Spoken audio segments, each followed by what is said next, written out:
ఒక 2 ఏళ్ల నుంచి మీకు వచ్చి ఇబ్బంది పెడుతున్నారు కదా, మీరు ఎవరు కూడా స్థానిక ఎమ్మెల్యేలు అంటే అతనే ఎమ్మెల్యే అప్పుడు కూడా ఇంకా ఎవరికైనా కంప్లైంట్ ఇవ్వడం కానీ పోలీసుకి కానీ ఇంకెవరికైనా అధికారులను కానీ కలవడం జరగలేదు అప్పుడు? కలిసినాం మేడం. మేము మాధవరం కృష్ణరావు ఎమ్మెల్యేని కలిసినాము. కలిస్తే మాకు ప్రతిసారి వచ్చి మాకు మీటింగ్ ఇక్కడే పెట్టిండు మాధవరం కృష్ణ సారు. పెట్టి మీకు మీ ఇండ్లు కట్టిన ఇండ్ల మీదకి ఏ రౌడీలు రారు, దానం నాగేంద్ర అయినా రారు, ఎవ్వరు రారు బాబు, మీరు భయపడకుర్రి. మీరు ఎందుకు భయపడతారు? మేము అన్నాం సార్ ఇక్కడ రౌడీలు తిరుగుతున్నారు, వచ్చి ఇక్కడ మాకు భయపెట్టిస్తారు, చంపుతామంటారు అదే అంటే మేమేమన్నా ప్రతిసారి నేను ఎమ్మెల్యేని మీకు ధైర్యం చెప్తాను కానీ నేనైతే ఇల్లు వేసుకొని కూర్చుంటలేను కదా బాబు, నేను చెప్తున్నా కదా ఎవ్వరు రారు, రౌడీలు రారు, ఇల్లు కూలగొట్టరని వాళ్ళు అన్నారు.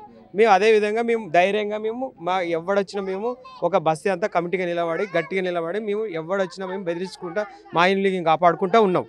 ఇప్పుడు వచ్చేసి మా వాళ్ళకు ఇద్దరిని ఫోన్ చేసి బాబురావు అని ఇంకా జాంగీర్ భాయ్ అని ఫోన్ చేసి మీ బస్సు ఎట్లయినా వాళ్ళని ఒప్పించి ఎట్టి పరిస్థితులైనా ఒప్పించి వాళ్ళను అమ్మే బస్సు అందరికీ ఇంత రేట్ అని చెప్పేసి బస్సుని కాల్ చేసేటట్టు అని చెప్పేసి వాళ్ళకి బెదిరించి ఇంత అమౌంట్ ఇస్తామని చెప్పి వేరే దగ్గర అస్మత్పేటలో ఎక్కడనట ఆడిస్తామని చెప్పేసి వాళ్ళని బెదిరించి వాళ్ళకు అది చేసి మాకు చెప్పి మేము అమ్మేటట్టు చేసేటట్టు వాళ్ళకి చెప్తున్నాడు.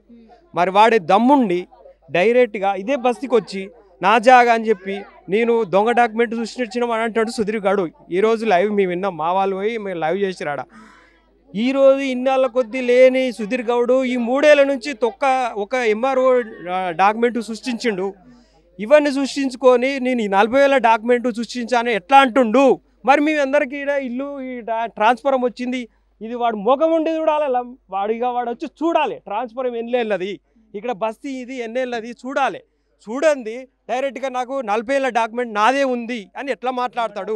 లైవ్లో మాట్లాడిండు. ఇప్పుడు మా వాళ్ళు ఫోన్ చేస్తే మా లైవ్లో తొలి వెలుగులో మాట్లాడిండు. ఎట్లా మాట్లాడతాడు? మరి దమ్ముండి ఇప్పటికీ రావాలి, మమ్మల్ని అందరిని ఎందుకు భయపట్టియాలి?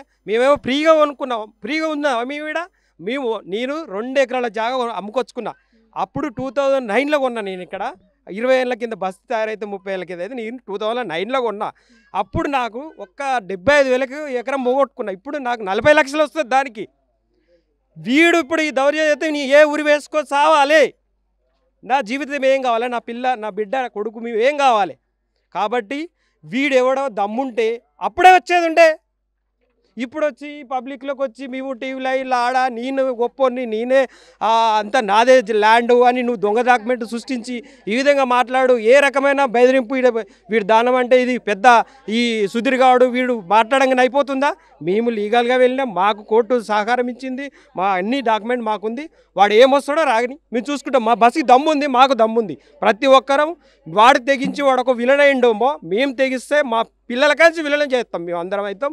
వాడు ఏం చూస్తుంటాం, మేము ఇల్లు కాపాడుకుంటాం. మాకు రేవంత్ అన్న సపోర్ట్ ఉన్నాడు, మా ఇళ్ళకు మాకు సెక్యూరిటీ మేము చేసుకుంటాం. అది